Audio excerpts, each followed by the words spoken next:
today I'm going to quickly run over what you can expect for paper 1 for EGD, especially for grade 11s. When you look at your paper, everything will be in a first angle orthographic projection layout. Paper 2 will have a third angle. So the main difference between third and first angle is that with first angle, all of your views are swapped around. So I'm going to quickly just show you. With first angle, your front will be at the top, your top will be at the bottom, your left will be right, and your right will be left with your 45-degree lines. So in third angle, this will be swapped and these will be swapped, and your left and right will be located at the bottom. Okay, so this is your first thing that you need to remember. First paper, first angle. Second thing, you're going to start with a paper that has around about 200 marks for 3 hours long. So you need to pace yourself and use your time very in a organized manner, and plan and practice your drawing so that you can complete drawings in that time frame.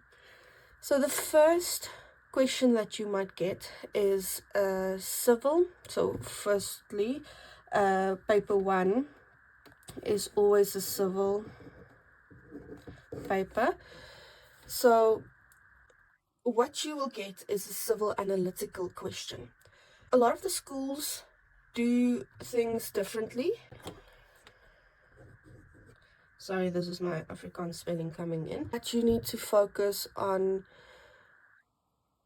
things that your school has asked you in the past. For example, like if your school talks a lot about electronics or electricity, light bulbs, light switches, how your circuits work, focus on that, revise on that, make sure that you know what a light bulb look like, a switch look like, where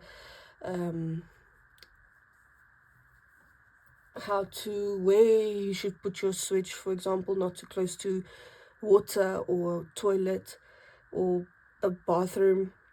So just go through that. In my school, we don't focus so much on it.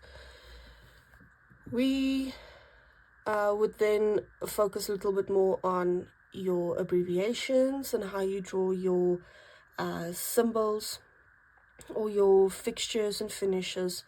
So focus on what your abbreviations would stand for. How do you calculate perimeters and areas? Know your mathematical equation. We won't tell you to multiply this with that to get to your answer. And then also remember to always write that M for meters or mm for millimeters, or if it's square meter, write the 2 above your meter. Otherwise, you might get penalized because we don't know whether you're talking about meters or millimeters. So that's the one thing.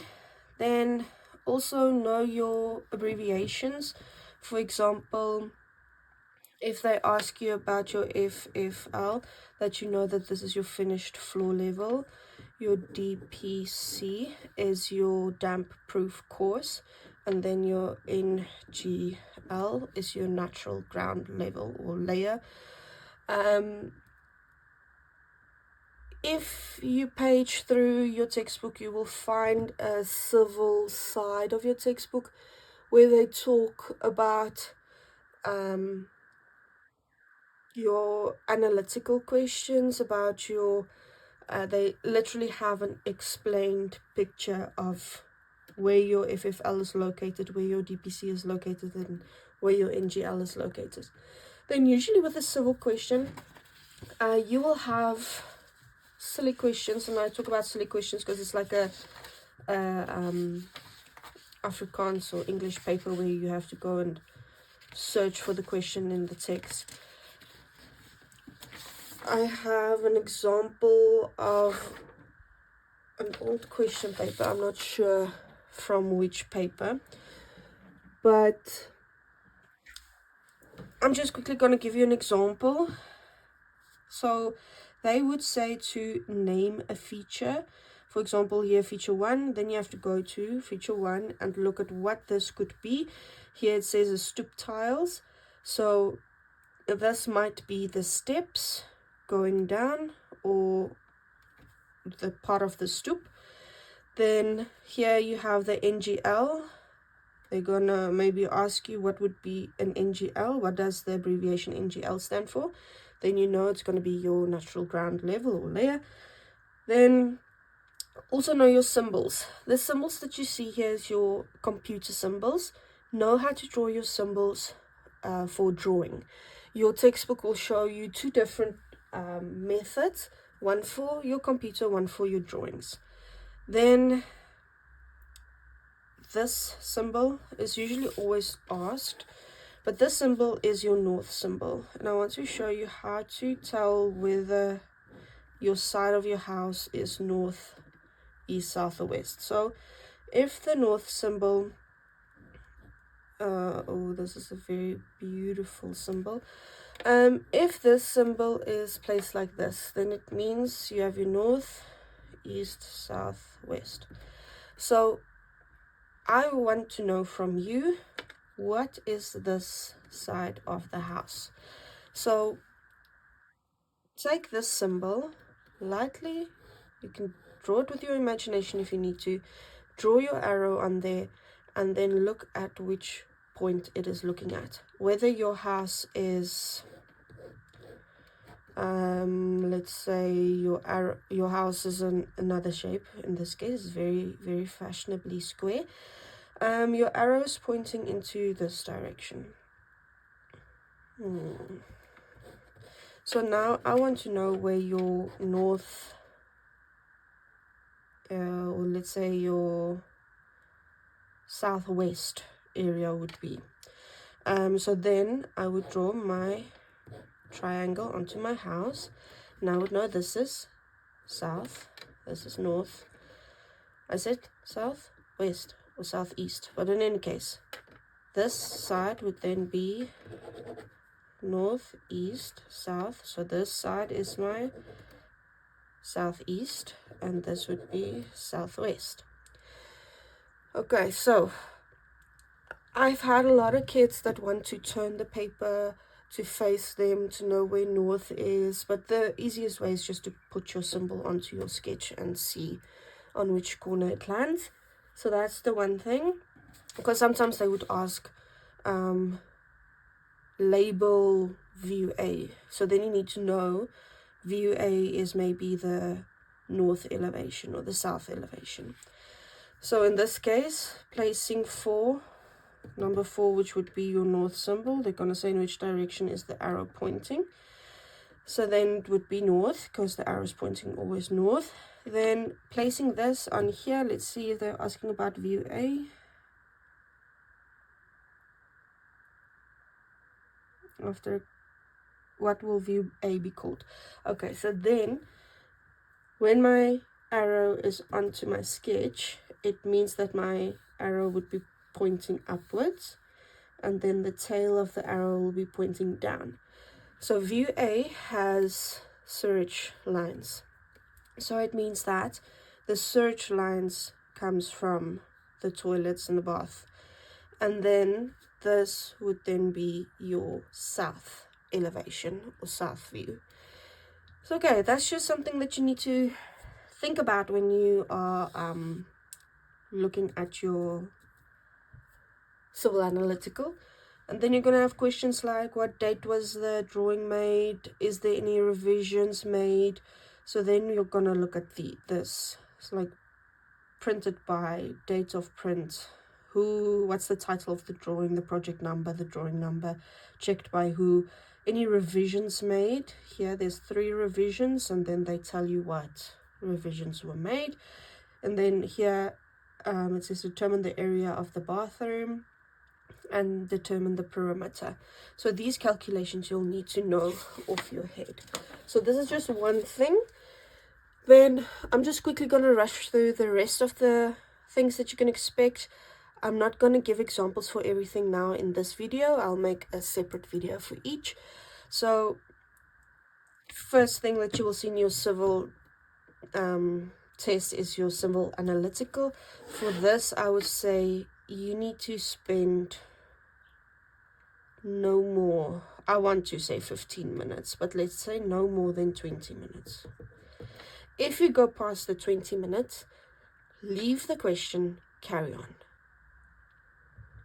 Okay, so you have 3 hours, which makes it 3 times 60, 180 minutes. So you have 160 minutes left for the rest of your paper. So question 2 will either be a solid geometry, where you have an object, you need to slice the object at a certain degree, which they will tell you. Then you need to show what you see from the piece that you have sliced off, or the piece that's left over. You show a top view, left view, right view, front view, and then they might ask for a true shape. So that's the one question that you might get. And then your other question that you might get for number 2, it depends on the school and the teacher, but the other question would be interpenetration and development question, where you have a main pipe and a branch pipe that's connected together. You need to find the common curve where the main pipe and branch pipe meets. So if the pipe connected like this, you need to find this curve where it intersects. Then you will also need to show, so this is the interpenetration part, then you need to show the development part. So you're going to need to unfold your piece and show what the hole would look like after this branch pipe has been taken out. Then the branch pipe would also need to be developed depending on the question, and it might turn out something like this. So with your solid geometry and your interpenetration and development, try not to spend, okay, with this development, don't spend more than, I want to say 25 minutes, but I'm gonna say 30. Nothing more than this. When you reach your 30-minute mark, leave the question, carry on. You can always come back. For solid geometry, I want to say 40 minutes, because there is a little bit more, oh, what a neat line, there's a little bit more of projection and an intense thought going on with your solid geometry. So I want to say 40 minutes, but okay, so we have already used up 50 minutes of our 180 minutes. So I'm going to 180 minus 50. I'm not a math teacher. Okay, so we have 2 hours left. Okay, next, so this question 1 might be around the 27-ish mark. Let's see, how much is this question? It's 30. Okay, so I'm gonna stick with 27 or 30. Then your interpenetration or development, I'm gonna look at, I have past papers here with me, but it's all printed. This is a solid geometry. I don't think I have an interpenetration. Okay, solid geometry, in this case it's 46, so I'm gonna say 46 marks. For this, I want to say 40 to 35 marks out of your 200 marks. Okay, I'm gonna say 200 so that we can remember. Third question would be, if it's a civil paper, you will always get a 2-point perspective. So I'm just gonna write it like that. So 2-point perspective has steps to it. I will go into depth with those steps in a following video, in the next video, but one thing you need to remember is that you need to look at your angle, or firstly read your question. Always read your question. For first steps, for everything, read your question. So for 2-point perspective, step 1 would then be to read your question. Step 2 is to look at your lines that they gave you. You will have a GL, which is a ground line, an HL, which is your horizontal line, and a picture plane. So your picture of your house would be drawn touching your picture plane, whether it's a stoop touching the picture plane or a pillar touching the picture. Something will be touching the picture plane, and when something's touching the picture plane, it will be touching your ground line. Your SP will usually be located somewhere in line with the sketch touching your picture plane. Then step 2 goes to look at your, I'm going to say 1 is to read. Step 2 is to identify,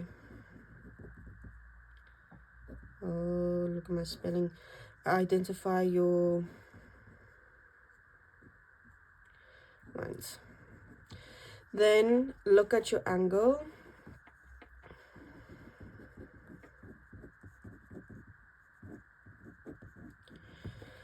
Okay, look at your angle of your sketch. Usually after practice you'll be able to tell more or less what the angle is without needing to put your rulers to your sketch. But if you don't, take your 45-degree ruler, take your 360-degree ruler and place it up to your sketch.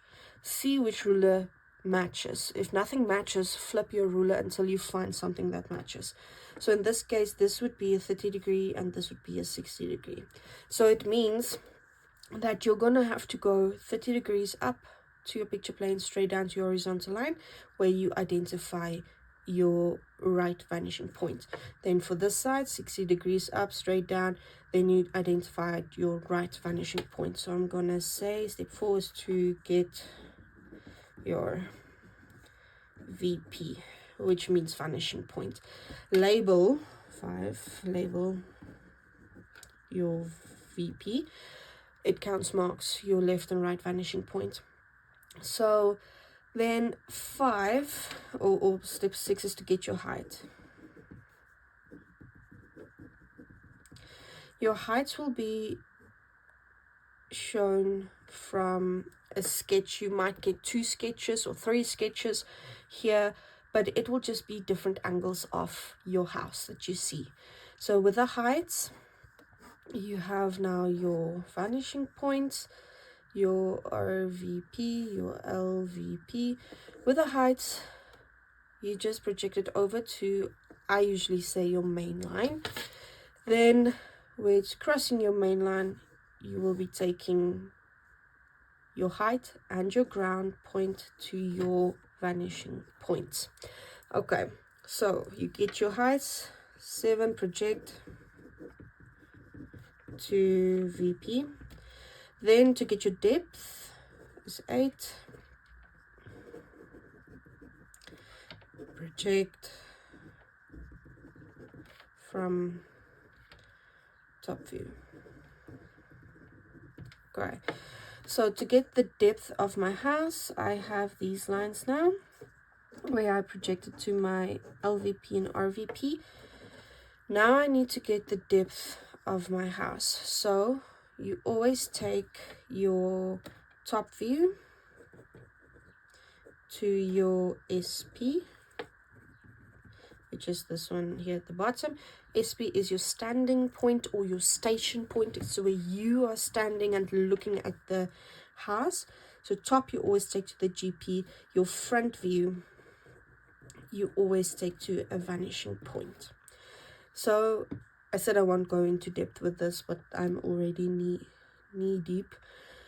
To get your depth, I'm going to project my corner of my house to the SP, where it's crossing my picture plane. I'm going to go straight down, and then it shows me where my house would stop.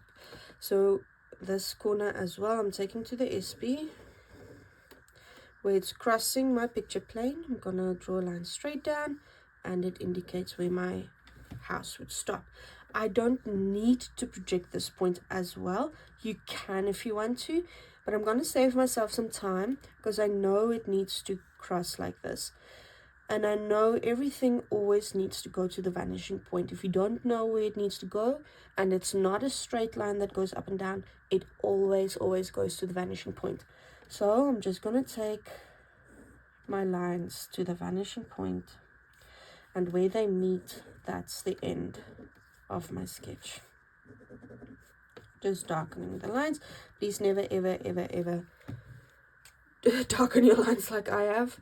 Okay, so that is your third question. This will usually count no less than 40-45 marks. Let's see in this past paper how much marks it's counting.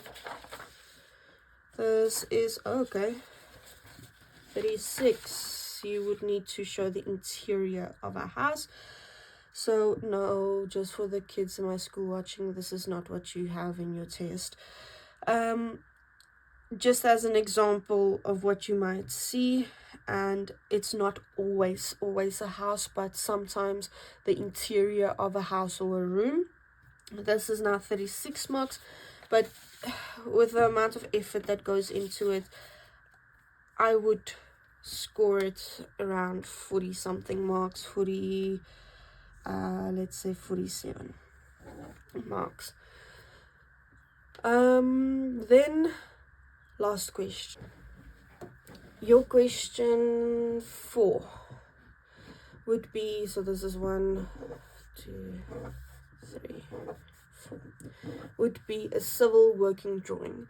Now, civil working drawing is always the same. You always know what to expect for a civil working drawing. You're always going to get a floor plan that you need to complete or to draw. So in some schools they don't give you a partially done floor plan. For example, in this paper,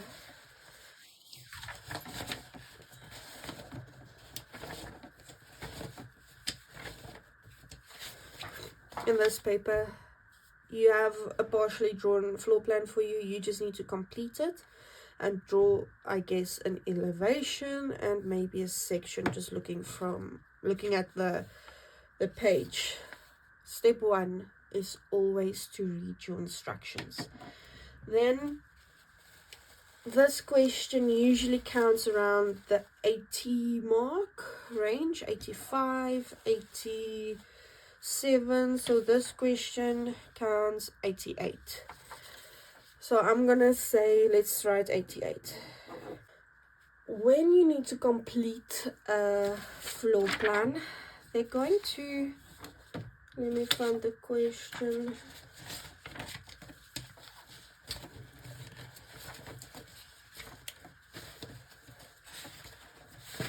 Okay, they will usually ask you to hatch your walls. If they don't, assume you need to hatch your walls. So hatching a wall is not like your mechanical paper where you just have your lines going at a 45 degree. With the civil paper, it still needs to go 45, but you have two lines that's close together. Then you give it a space, two lines close together, a space, two lines close together, a space, and you carry on like that. So that's the walls to hatch them. Then you need to add doors and windows.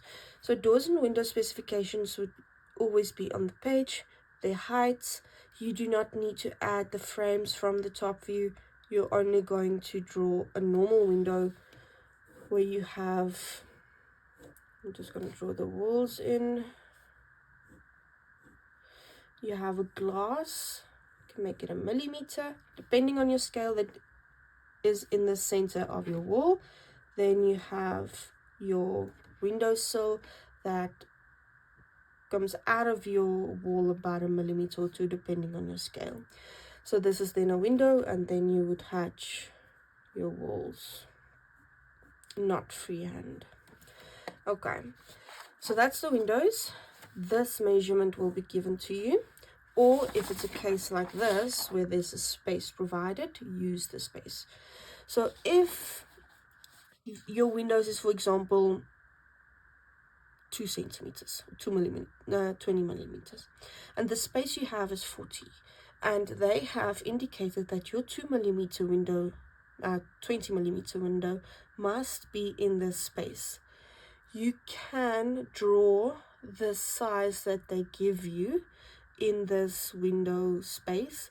And if I expected to see the window in the full space that's provided, you can argue and say that you followed instructions that said that window 2 must be located in that space, and window 2 is, for example, 20 millimeters. So if you find any issues on your paper and you follow your instructions, no one can penalize you for that. So okay, that is your windows and doors that I'm saying. And then sanitary fixtures, know your abbreviations for them, know what the B stands for. You won't always get the abbreviations with the name, just for in case. Then for built-in closet, BIC, a built-in closet is usually, depending on the size that they want, a rectangle with a cross going through. So that's your built-in closet. Sometimes they would want you to label, so then you need to know that your built-in closet's abbreviation is BIC, and a bath is just a B, a toilet is a WC. So WC, just for in case you get something like this in your question 1, your analytical, a WC stands for water closet. So your toilet's abbreviation, WC, is not a T, water closet. Then also, don't draw your symbols like you see them here. Draw them based on what your textbook says you need to draw your working drawing symbol. For example, this toilet would look like a rectangle on top of a square, or a rectangle, depending on the sizes that they give you. You see it's 200 millimeters and 600 in total. So it needs to be a third of the rectangle. Here's your toilet. It looks nothing like that. So go and just make sure that you have went through your symbols. Then hatching, okay, you will get a floor plan that you need to finish. Then usually they ask for an elevation, meaning a side view. They will specify what they want. Then you just look at the windows that you see. Is there a sliding door or not? It depends on the sketch. Then you draw it like this with the frames in. Then after the elevation, you will always get a section. The section might be a door or a window, and then focus on whether you are sectioning through a load-bearing wall, meaning an outside wall or perimeter wall that's carrying the roof, so the weight of your roof, so you need a thick foundation and a double brick wall. Then if it is an interior wall, then it's a non-load bearing wall, and it will be single brick with a smaller foundation. Your foundation measurements usually stays more or less the same, but just check. I have seen in the past where they don't give you the measurements. So for double brick wall or a load bearing wall, the foundation is always 600, 200, and then your wall is usually 240 thick, and your height, but the height can differ, but minimum 2,400, which would mean 2.4 meters. Your doors will usually start at 2.1. So then windows as well, if you add a window, you go up 2.1 and down the length of whatever your window would be. Then for an interior wall, the thickness stays 200, it just shrinks with 200 and becomes a 200 by 400 millimeter foundation. Okay, so that is then your section. With this question counting the most, let's quickly add up and see how much this test counts that I've explained to you. We have an 88 plus 47 plus, let's say, 40 plus 27 is 166 marks. This is more or less what your question paper would look like. Time, I would spend 45 minutes max. I want to say 50 minutes, let's say 45 min on your 2-point perspective. What I would do, but I know not everyone would agree, I would take my time that I've specified for question 1, 2, and 3 and finish it to the best of my abilities, because I know this is an easy question. I know how to do this. I can quickly run through this. I know how to do 2-point perspective until it bites me in the bum. So until that point, I would want to do as much as possible with the time that I have to get the most amount of marks. Then the time that's left, I would spend on question 4, which is the question with the most amount of marks, because question 4 at this point counts more or less the same as question 2 and 3. But when it comes down to time, let's see how many minutes we used. So this is 20, 30, this is 45. So we used 95 minutes already. Where did I talk about? Oh, this is 50. Okay, minus 180. We have 85 minutes. So it's an hour. So we have an hour and 25 here. 1 hour 25 minutes for this one. And when you have a clock in the location, constantly look at your time, monitor yourself. If you see that there is no watch or clock in the location, bring your own watch, or be that kid that irritates the teacher. You have the right to ask constantly how many minutes has passed, how much time have I used, how much time's left, and pace yourself. Make sure that, for example, let's say you finish this question in 15 minutes. Set it aside. That means 5 minutes extra here. If that 5 minutes end up being left over here, go back to question 1. Use your 5 minutes, make sure you have answered everything correctly. Okay, well, with this, I think that's everything. Know that you will always get a civil working drawing, always perspective, and always civil analytical.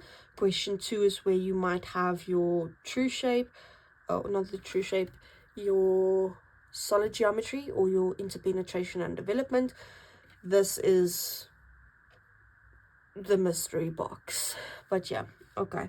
So I think with this, that's it for paper 1. I will go through some examples of things that we can expect in the test, and I will draw some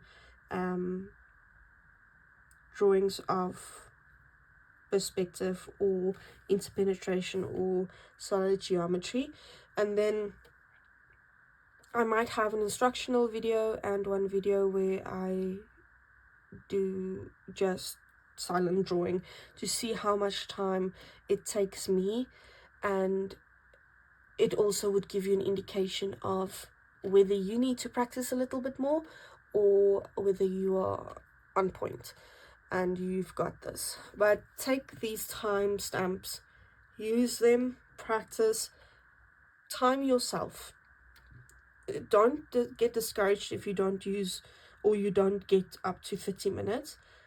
Look at how long it takes you to reach your end result, and then say, okay, I need to practice to be 20 minutes faster, for an example. Then how do I practice if I don't have any sketches?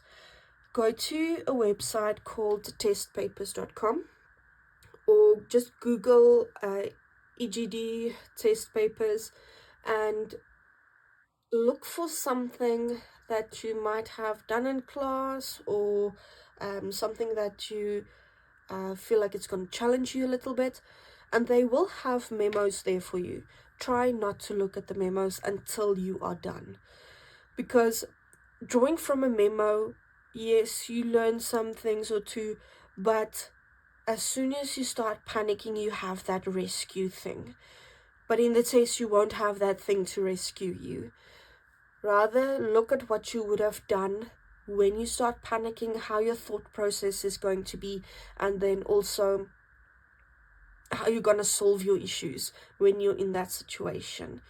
But yeah, for now, I think this is it. Good luck as the exams are starting. And I hope you make notes, take notes, practice, and yeah, I hope you all found something that helped you.